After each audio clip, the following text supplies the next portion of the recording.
Para a gente começar, eu queria que você se apresentasse, né, falasse um pouquinho aí de você, o pessoal que me segue, né, que não te conhece. Então, eu sou médica, tenho residência formada na Universidade de Brasília, tenho residência em clínica médica pelo HFA, fiz por 2 anos, e agora eu estou no R3 de endocrinologia. E eu sempre gostei muito dessa parte fitness, inclusive a escolha da minha área de endocrinologia tem muito a ver com essa parte Uhum. motivacional e também da parte estética, parte de emagrecimento, Uhum. eu gosto bastante. Não, legal. E está diretamente ligado aí com o que a gente vai falar hoje, né, Marina? Isso, da atividade física e a Bacana. imunidade. Eu vou dar várias dicas, não Exato. só de atividade física, mas assim, de como um todo, do que a gente pode fazer para melhorar a imunidade, né? A atividade física, ela influencia a imunidade? E se sim, como manter essa imunidade alta? A gente tem diversos estudos que mostram que a atividade física pode sim influenciar na imunidade de uma forma positiva, e se também não bem feita, não bem realizada, de forma extensiva, ela pode prejudicar sim a atividade física. Então, está intrinsecamente relacionada. Como que pode melhorar a imunidade com a atividade física? Bom, duas principais formas. A primeira é que a atividade física ela ajuda na imunidade ativando as células natural killers, que são uns linfócitos que nós temos no nosso corpo. Então, essa seria uma Uhum. forma de melhorar. E a segunda forma eu acho que aqui tem mais benefício, que as pessoas falam, né, que todo mundo reconhece, é que ela ajuda a diminuir o estresse e o cansaço. E como assim? O que que Certo. isso tem a ver com a imunidade? Eu acho que todo mundo já ouviu falar num hormônio chamado cortisol, né? Que é aquele hormônio do estresse. E a gente sabe que quando a gente está muito estressado, ou seja, o cortisol está muito alto, isso tem um impacto negativo na nossa imunidade. Então a gente fica mais suscetível à Uhum. infecção, a gente tem uma piora da imunidade. E Certo. aí, o objetivo seria baixar o cortisol. E como é que eu posso diminuir meu cortisol? Como é que eu posso manter ele assim em zona fisiológica boa para que a minha imunidade esteja melhor? Uhum. Tem várias formas. A primeira eu vou focar na atividade física, porque é o nosso objetivo, né? Que a gente perguntou se tem Isso. relação, e tem sim. Aham. Então, uma atividade física bem feita, com uma regularidade, né? Não adianta você fazer hoje, depois passar em uma semana e depois fazer.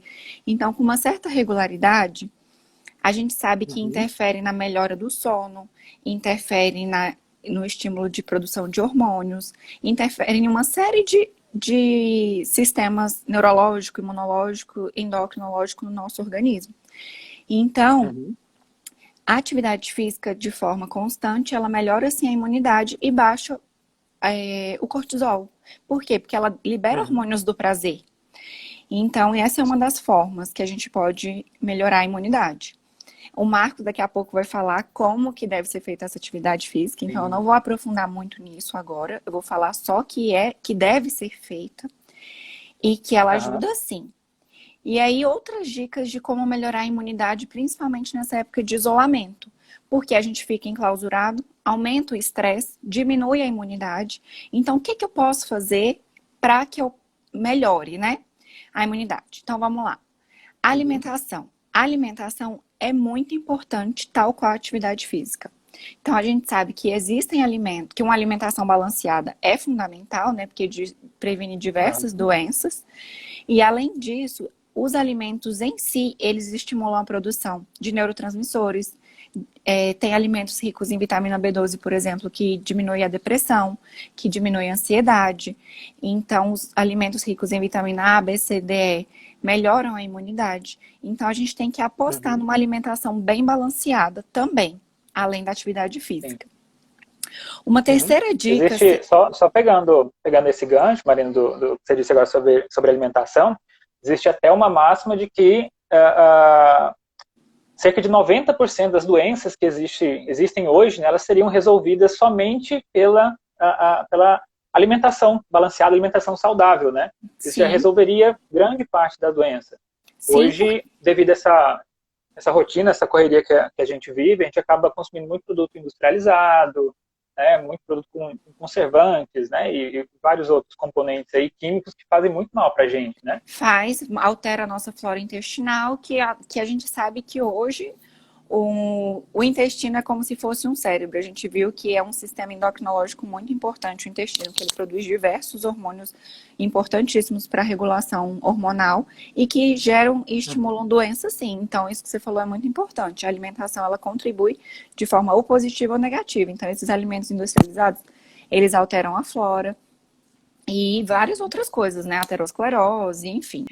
Mas aí, continuando. Uma terceira dica para a gente diminuir o cortisol, manter-se mais tranquilo, é um sono adequado. Geralmente, nossas rotinas estão alteradas, né, por conta desse isolamento, e aí a gente fica com um sono super desregulado. Vai dormir tarde, acorda tarde, fica até tarde vendo redes sociais. Mas você manter um padrão de sono é tão importante quanto fazer atividade física e quanto se alimentar bem, né, Marcos? A gente sabe que o sono, você vai produzir vários neurotransmissores, é durante o sono que você foca na produção da sua memória. Então, é importantíssimo você ter uma qualidade de sono adequado. E aí, dicas que eu dou é você dormir sempre no mesmo horário, acordar sempre no mesmo horário, se estimular a ir para a cama cedo, porque a gente sabe que dormir tarde e ter quantidade reduzida, privação de sono é muito prejudicial. Então, não fica na cama olhando o celular até tarde, porque a gente sabe que a luz atrapalha na produção do hormônio do sono. Então, a gente tem que ter uma qualidade, a gente chama de higiene do sono. Vai dormir cedo, tenta não ficar na frente do computador, do celular, do iPad, da televisão. Tentar ler um livro que dá sono, né? Então, sono, né? Isso tudo é muito importante. Eu gosto muito da ideia, Marina, desculpa te interromper de novo, mas assim, eu gosto muito da ideia do horário de dormir também, né? Eu coloco geralmente um despertador para a hora de dormir, porque a gente tem esse hábito de colocar só o horário de acordar, né? Mas a gente geralmente não se programa, né, para dormir às 6 horas, 7 ou 8 horas, né, que a gente realmente precisa. E acaba que a gente dorme em qualquer horário, mas a gente tem que acordar naquela hora e acaba que a gente não consegue descansar, né, o tempo que a gente precisa. Isso. Eu, né, complementando aqui o que você falou, também em relação à questão da alimentação e também do sono, da atividade física, eu gosto de olhar isso como uma tríade, né? Assim, um complementa o outro, né? E a gente precisa, na verdade, dos três, assim, né? Que é atividade física, alimentação saudável e o descanso, assim. Eles, no modo geral, assim, eles vão te ajudar a adquirir essa imunidade alta, né? E a te proteger, né, dessa situação que a gente está vivendo. Exatamente. E não só para isso, né? A gente sabe que essa tríade é importantíssima para a reconstituição celular da musculatura, por exemplo. Então, quem está aí focado na hipertrofia muscular, a gente sabe que outras áreas são muito benéficas também com essa tríade, não só na imunidade, né? Então, é só benefício. Pode falar. E até você falando sobre essa questão de hipertrofia muscular, né? Onde entra, fugindo um pouquinho do contexto, mas assim, onde entra mais ainda a importância dessa tríade, a gente tem uma dificuldade um pouco maior de manter essa disciplina e de ter resultado, né, nessa situação que a gente está vivendo hoje, né? De treino em casa, né? Não tendo esse treino de academia, dentro da academia. E acho que mais do que nunca essa tríade ela se torna importante, não só para manter, né, a sua imunidade alta, né, mas você tem que se alimentar muito bem, você tem que ter uma rotina, né, de atividade física frequente, né, eu vou falar daqui a pouquinho, né, o ideal, né, e também o sono adequado para que você consiga ter esse resultado aí de hipertrofia, né. Perfeito, exatamente. E aí, continuando as dicas, esses três seriam, acho que, os pontos mais importantes, assim, para a gente manter uma relação harmoniosa dos sistemas, que nem eu falei, endocrinológico, neurológico, imunológico. Mas existem outras coisas que a gente pode complementar. Por exemplo, fazer atividades prazerosas, coisas que a gente gosta de fazer para dar uma esparecida, né? Por exemplo, liga uma música na televisão e vai dançar. falar com os amigos, com os parentes, já que você às vezes não está conseguindo poder ver as pessoas, né? E aí você faz live, liga para a pessoa, dá o feedback, desabafa. Tudo isso, essas coisas, querendo ou não, faz a gente se espairecer mesmo, né? E querendo ou não, ajuda bastante a dar uma desestressada, que seria o objetivo principal. Então, laços sociais, fazer hobbies que dão prazer, fazer pintura, tocar algum instrumento, aprender coisas novas, todas essas coisas são super válidas. Então, eu acrescento aí, além da tríade mais importante, coisas que você diminua o estresse mesmo. Então, o objetivo é você melhorar a sua imunidade, como eu falei, diminuindo o seu estresse. E até complementando o que você disse, eu não sei se você vai tocar nesse assunto ainda, quando a gente faz atividades harmoniosas, ou atividades que a gente gosta, né, prazerosas, tem os hormônios, né, acho que você vai explicar isso melhor do que eu, os hormônios que são liberados, que acabam que eles inibem, né, o cortisol. Serotonina. Serotonina, né, endorfina também. Endorfina, exatamente. Isso. E assim, uma outra atividade que tem sido muito utilizada hoje, a meditação, ela também acho que entra nisso, né, nessas atividades prazerosas, e é comprovado até cientificamente de que a meditação ela tem resolvido muitos problemas, tanto de ansiedade quanto a questão de saúde mesmo, né, enfim. Então é uma outra alternativa aí, caso, né, você... Perfeito. Perfeito. Inclusive, isso é uma dica que eu tenho dado para as minhas amigas pessoais, porque eu tenho várias amigas que estão pirando assim com a pandemia. Estou super ansiosa, e acaba estimulando várias coisas, né? Desconto na comida, enfim, vira uma bola de neve, um ciclo vicioso. Mas é uma dica que eu tenho dado para elas. Eu falei assim, amiga, você já pensou em fazer uma meditação, fazer um yoga, alguma coisa mais relaxante, que você consiga controlar a sua mente, de forma que você relaxe o seu corpo inteiro e desestresse. Porque, querendo ou não, é uma situação muito delicada para algumas pessoas. Eu, graças a Deus, ainda estou na fase que eu não estou pirando. Mas certamente é uma opção muito válida para todo mundo. Não só para quem está estressado, mas para qualquer pessoa que queira experimentar. E aí eu queria ouvir você falar sobre a atividade física, segundo tópico. Então, o segundo assunto, gente, que a gente trouxe aqui é com qual frequência e intensidade, né, que essas atividades físicas devem ser realizadas, né? E eu até pesquisei, assim, procurei alguns artigos, depois eu vou tentar disponibilizar para vocês. E o primeiro artigo que eu encontrei, ele foi feito por pesquisadores espanhóis e ingleses, né? Onde, assim, o que ficou claro, assim, para mim, né, uma comparação em relação a essa questão da atividade física, é que a diferença entre, né, o remédio e o veneno é a dose. Da mesma forma, a gente pode comparar a atividade física. E aí, nesse estudo, foi feito o estudo com atletas de nível olímpico, né? Então, atletas que treinam numa intensidade muito alta, né? E foi constatado que aqueles atletas que treinavam mais de 7 horas por semana, eles tinham até 50% a mais de chance, né, de adoecer do que esses atletas que treinavam menos de 1 hora por semana, né?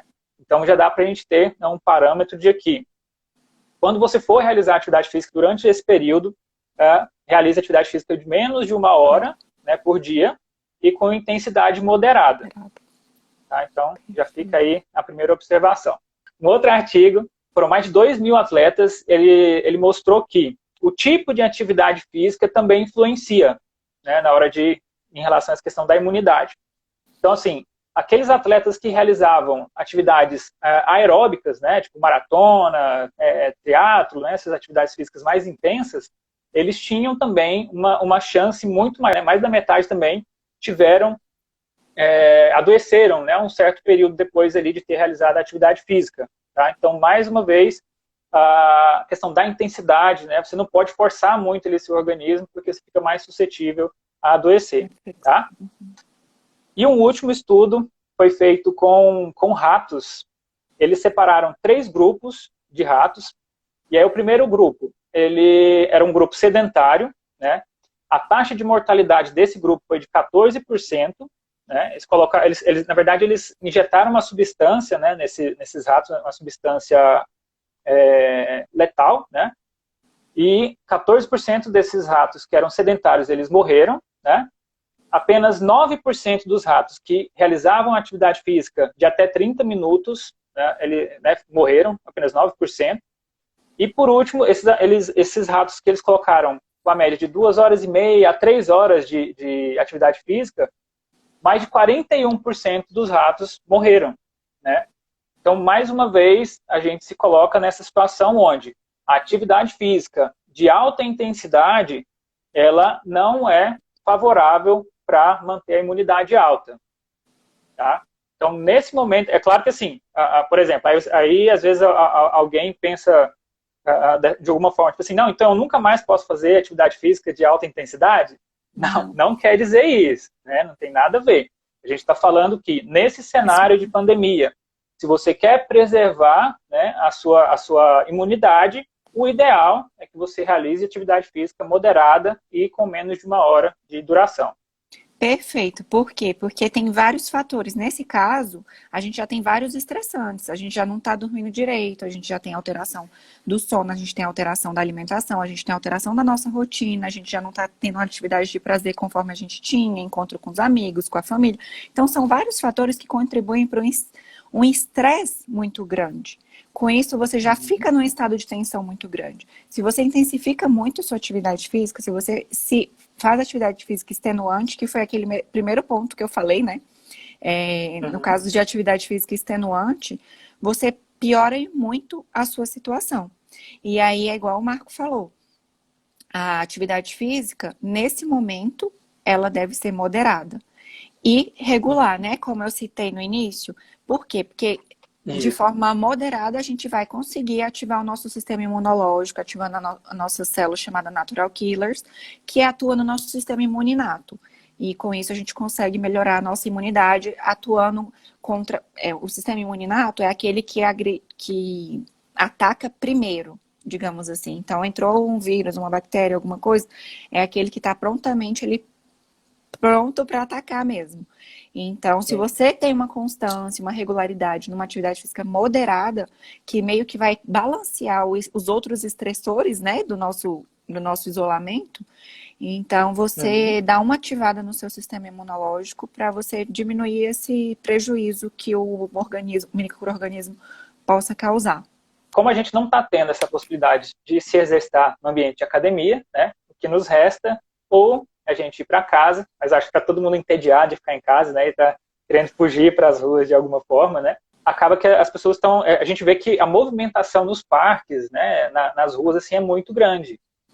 Hoje mesmo eu passei aqui num parque em Goiânia, chama o Parque Vaca Brava, eu fiquei assustado pela quantidade de pessoas que tinham andando na rua, tanto agora à noite, quando eu estava vindo para casa, quanto também pela manhã, né. Eu queria saber, assim, dentro desse cenário, né, a gente estando nesse ambiente, né, de parque, esse ambiente aberto, assim, existe a possibilidade de contaminação?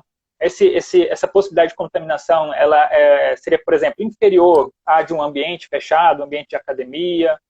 Qual que é a sua opinião sobre isso, Marina? Existe sim, inclusive tem umas cidades mais rigorosas que as outras, né? Aqui em Brasília eles até fecharam os parques, porque as pessoas realmente estão indo em parques, academias comunitárias, então existe sim essa possibilidade, claro que bem inferior à possibilidade de você se contaminar em ambiente fechado, né? Porque em ambiente fechado as gotículas estão ali, é o aerosol, e você tem mais possibilidade de contágio de várias doenças, inclusive. Mas a gente tem que lembrar que nos parques a gente pode ter contato, então aí tem que ter uma distância mínima entre as pessoas. Fora que nessas academias comunitárias, se você pega no aparelho, o ideal é não pegar, porque alguém pode estar contaminado e pegar, e você tem chance de encostar e pegar, né? Então tem esse risco sim. Inclusive, eles recomendam o uso de máscara a todo momento aqui em Brasília. Inclusive, dentro do carro, eles estão recomendando agora. E aí, qual seria a justificativa? Que loucura! A justificativa é que você, dentro do carro, poderia contaminar pessoas e que, por exemplo, ambulantes que estejam passando no semáforo. Então, assim, a possibilidade de contágio é imensa em todo lugar, a todo momento, que segundo os pesquisadores, né, que eles recomendam. Então, em parques existe, sim, a possibilidade. A gente tem que ter muito cuidado, tem que tomar todas as precauções, inclusive evitar de ir, a gente sabe que é muito difícil, mas evitar ir, por exemplo, no parque que todo mundo vai. Vai atrás da sua casa, corre ali perto da sua casa, em lugares que ninguém frequente. Então, evitar aglomerações mesmo, porque tem a possibilidade de contágio, sim. E você, o que você acha? Como você disse, né, as partículas, elas ficam, né, no ambiente. A gente acaba, quando a gente está no parque, a gente acaba passando muito próximo das pessoas, né? Principalmente quando é uma pista de caminhada, nada impede que uma pessoa, ela pode não espirrar, mas eu não sei se esse vírus também, o fato de você conversar, ele também é transmitido, né? Sim. Se a pessoa está correndo e fizer assim, ó, e eliminar gotículas tem chance. Então, às vezes, você está correndo, passou por uma pessoa que a pessoa está fungando, né, cansada, ofegante lá, e faz perto de você, tem super chance de se contaminar. Então, é por isso que as recomendações do Ministério da Saúde, da OMS, fazem sentido, sim, né? Porque quanto menor chance de você encontrar com pessoas, menor a chance de você se contaminar. Claro que a gente tem que pesar, não pode ser tão radical, porque senão a gente acaba pirando dentro de casa, né? Mas faz todo sentido a gente tomar as precauções. Eu sempre busco me exercitar de alguma forma, né? E eu busco sempre uma orientação, né, em relação a isso, de beleza, então eu não posso ir para academia, no parque tem a possibilidade, né, de eu me contaminar, então qual que é a melhor opção? Então, treino em casa, né? A Marina, ela posta muito também, depois sigam a Marina também, ela sempre posta os treinos dela lá, depois eu vou até fazer um vídeo falando sobre o Tabata, né? Eu acho muito bacana, é muito prático e o resultado dele é bem interessante também. Também gosto. Então, assim, busquem alternativas para vocês fazerem um exercício em casa. Você consegue, sim, ter resultado bacana em casa. Não é a mesma coisa, né, de uma academia, mas, sim, é uma ótima alternativa, né, diante da situação hoje. Perfeito. E aí eu sempre falo, isso eu já falo até para os meus pacientes em consultório, o seguinte, todo mundo fala assim, não tenho tempo, eu não gosto de academia, eu tenho preguiça de sair de casa para ir para academia, eu tenho um filho pequeno.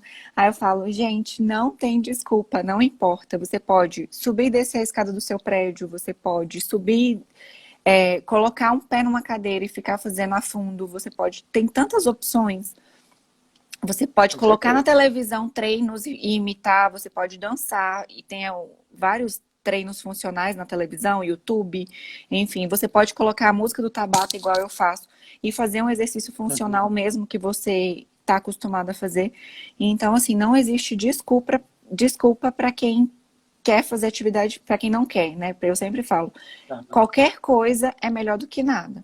Então, o fato de você todos os dias fazer um pouquinho ali, pode ser em casa, na escada do seu prédio, uma dança, qualquer coisa, já é alguma coisa. É a tal da consistência, né? Às vezes a gente pega muito...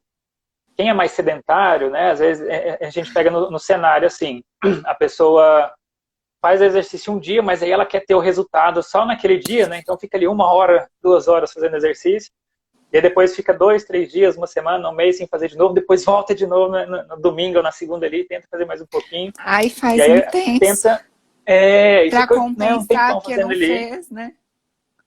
Exatamente, não é assim que funciona, né? Então, como realmente a Marina disse, mas para mim acho que a palavra que define a atividade física é a consistência, né? Então, tanto na alimentação quanto na atividade física também. Um estudo que até um raio de 10 metros alguém que está praticando exercício pode propagar o vírus. Eu não vi esse estudo, mas faz jus às recomendações, né, que foram faladas, que para evitar locais de aglomeração, evitar parques também, porque tem a possibilidade de contágio, que foi isso que a gente comentou, que existe sim. Igual eu falei, você passar por uma pessoa esbaforida que está lá fungando... Ela vai eliminar a gotícula, sim, e você tem a chance de se contaminar. Mas aí, concluindo, gente, assim, mais vale você ter essa consistência, né, de fazer, por exemplo, o protocolo Tabata é um protocolo onde você vai fazer ali de 4 a 6 minutinhos, né, uma média, assim, de exercício, então é muito pouco. ele é bem intenso, mas assim, buscar, né, um profissional, né, de educação física, mas da mesma forma, da alimentação, muitas doenças poderiam ser prevenidas através da prática de atividade física, busquem os médicos, busquem um nutricionista, né, um Nutricionista, profissional de educação física, sim, sim. tudo isso também vai te ajudar a manter sua imunidade alta. Quais são os principais sintomas, né, e o que fazer caso você tenha suspeita? Tosse, principalmente seca, mas pode ser produtiva também.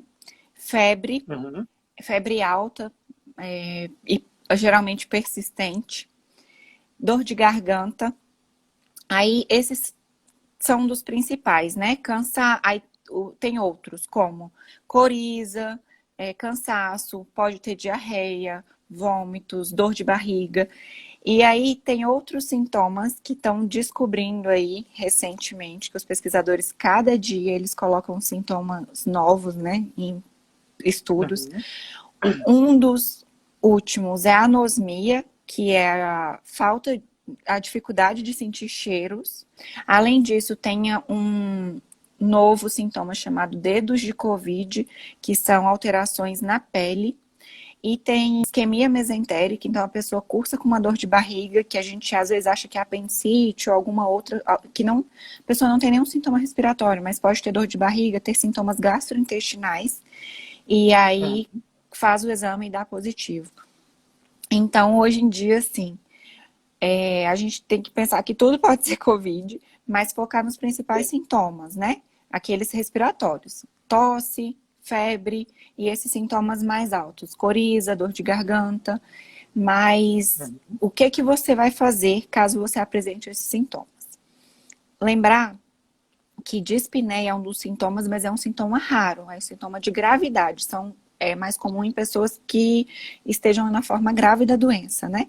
Que a dispneia é a falta de ar, que a pessoa fica com falta de ar e aí fica com a saturação baixa. Então, lembrar que se você apresentar algum desses sintomas, você deve se isolar por 14 dias, não entrar em contato com as pessoas, e caso você apresente um sintoma de gravidade, que é falta de ar, ou se você tiver em casa oxímetro e aferir a sua saturação e tiver baixa, também é um sinal de gravidade, e aí nesse caso você deve procurar o hospital. Claro que outros sintomas também fazem procurar o hospital. As pessoas que têm dor de barriga, que têm vômitos incoercíveis, não param de vomitar, procuram o hospital e às vezes dá positivo para Covid. Então, cada caso, na verdade, é muito pesado, assim, cada paciente é de uma forma. Mas tenham bom senso, não procurem um pronto-socorro por qualquer coisa, pela própria chance de se contaminar, né, indo ao pronto-socorro. Então, lá tem pessoas que estão doentes. Então, e se você está sintomático, tem a responsabilidade de não entrar em contato com outras pessoas. Não ir no mercado, peça para alguém para você, não vá a parques, não. Se você for fazer sua atividade física, o ideal é que nem faça para você por causa da imunidade. Mas se você for fazer alguma coisa, faça tudo dentro de casa e não exponha outras pessoas. Agindo com responsabilidade, né? Cada um pensando em si e no outro, isso com certeza faz toda a diferença. Complementando, né, essa questão da autorresponsabilidade mesmo, até conversando com algumas pessoas durante a semana e muita gente falando para mim que estava com saudade, né, de sair, de encontrar os amigos e tal. E até um amigo meu, ele comentou hoje comigo que ele estava assistindo as lives nas casas das pessoas, né, estava indo na casa de uma colega, de um amigo e tal. Eu falei, cara, isso não é isolamento, né? Às vezes você se vai se contaminar aí, né, por causa de bobeira. Aguenta um pouquinho, segura a onda, né? Acho que é o momento da gente pensar na gente mesmo, né? E pensar nos próximos também, né? Então, e seus não só se familiares. contaminar, né? Porque às vezes eu sou um portador assintomático. Suponha que eu fui no mercado, peguei no carrinho e me contaminei e tô assintomática. E aí eu vou para casa do meu amigo, eu tenho que pensar que eu posso estar passando para ele. Aí pode ser que ele não tenha nada, mas o pai dele é diabético e aí o pai dele desenvolve.